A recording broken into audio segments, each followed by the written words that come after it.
It doesn't matter what kind of business you run or what you do, sickness absence will be something that you come across. People will get poorly, people will need time off, people will call in sick. The important thing, particularly now that SSP rules have changed, so you're now liable to pay more statutory sick pay than you would have been previously because they're entitled to it from day one of their sickness.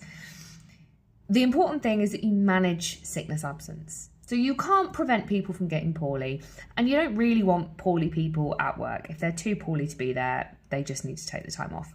Doesn't mean you can't manage it. The thing to do when people call in sick is, there's a couple of little things.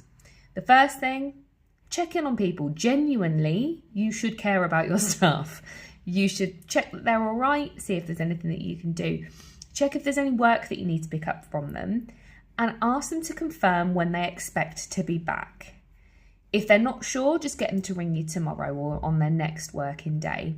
But get them to give you an idea so that you can plan your work.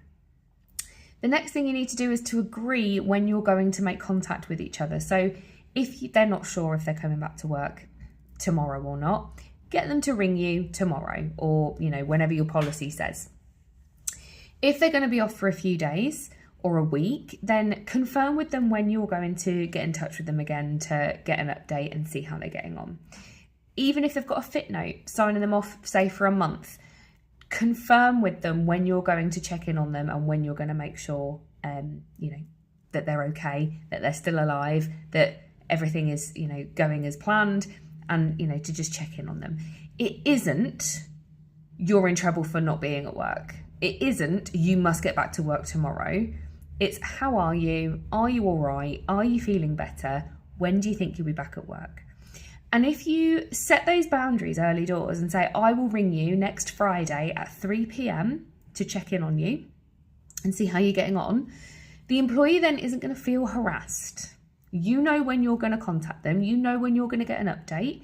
The employee knows that you're going to contact them, so they don't feel like you're nagging at them to come back to work. They can actually just rest and get better. And you can then deal with whatever comes up after that. When an employee is off sick, that is not the time to talk about the time they were off sick last.